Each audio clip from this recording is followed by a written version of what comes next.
qualities that you think an entrepreneur should have, a successful entrepreneur? I think young people, get misled into thinking it's okay to do risky things. Okay. But that's not, I don't think that's the sensible thing. See, entrepreneurs require investors. No investor wants to put money into something which he believes is very highly risky, because investors are not gamblers. So I think the entrepreneurs have to be very organized. They must have at least one solid skill to bring to the table. It must be either technical, or it must be market related, or it must be finance related. But the most important quality, I think, which an entrepreneur needs, and which will be tested, I can promise any potential entrepreneur will be tested all the time, is bad times. Okay. And how are you going to face the bad times? Are you going to walk away from a project, or are you going to give up? So perseverance and commitment, I think, is the biggest quality, because then the rest of the team will not lose heart. Will you tell us a little about your children? I have 2 children. My elder daughter is, she must be 30, 31 now. She's married. She's married a North Indian, and who is an architect, a wonderful guy. Okay. And they live in Delhi. Okay. Then I have a son. He, after finishing school, he went to the US and did a course in filmmaking in the New York Film Academy. He's passionate about cinema. And then he came back and worked in Bollywood. He worked as an assistant to Priyadarshan for a couple of years. And then after that, he has been doing some freelancing. What is your message to the parents of entrepreneurs, of children who want to be entrepreneurs?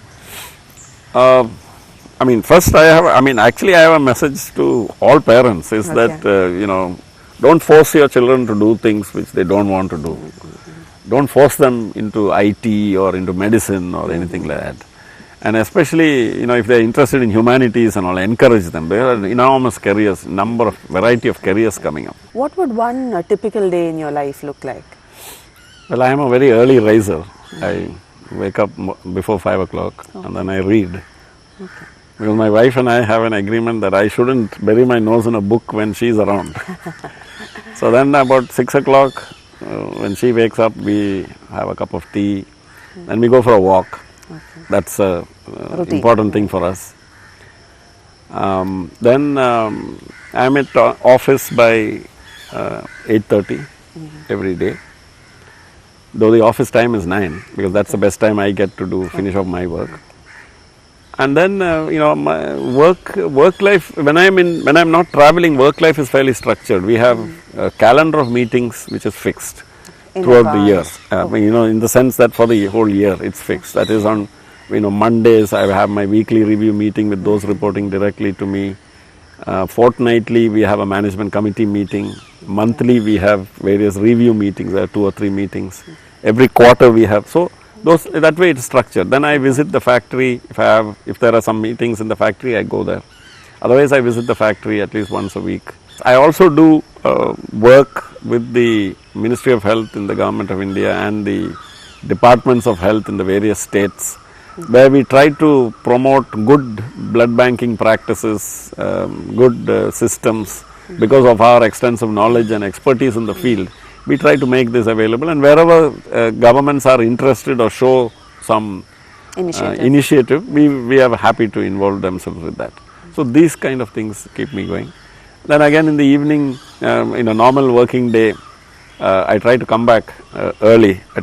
Rarely am I very late. Okay. And so by 6 o'clock back home, and then my wife also works. She runs a IT company in Technopark.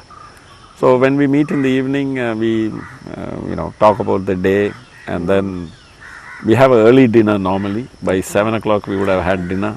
And I was speaking to your wife, and she said she loves cooking. Yes, she's a phenomenal cook, and in fact that's one of her complaints, is that because of that we rarely eat out, because I prefer eating at home. Okay. Anything she cooks, such an amazing variety of dishes she can cook. And in fact, any of our friends who have come and eaten at our home, they wait for the next invitation to come home. Okay. And then we both sleep early, unless there's a good movie or something, which is very rare. So by 9:30 we are asleep. Okay. So that's That's a a day in the typical- life of ordinary man. What are the various verticals in which Thermo PENPOL operates? What are your products? Yeah. TERUMO PENPOL, from the beginning, we were set up as a manufacturer of plastic disposable blood bag systems. Okay. Now, in the old days, glass bottles were used to collect blood. That has been replaced by flexible plastic bags. The use of flexible plastic bags has enabled blood to be collected in a safe manner Okay. because of various features of the products. And now universally glass bottles have been replaced by plastic bags. We were the pioneers in India to introduce plastic bags, and now there are others also. So that's our main product. And we have a factory in Vilappil Panchayat, about 10 kilometers from Trivandrum, which employs about 850 people, and it produces about 100 crores worth of blood bags. The products of that factory are exported to more than 50 countries. This factory is probably the most modern medical device manufacturing facility in India today, and probably in Asia.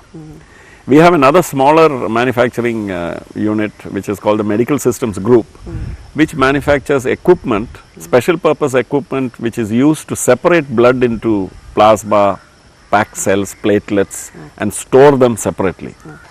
In all these businesses, quality must be a key issue. Yeah. So how do you ensure that standards are maintained? It's actually the biggest challenge in medical device manufacture is maintaining quality.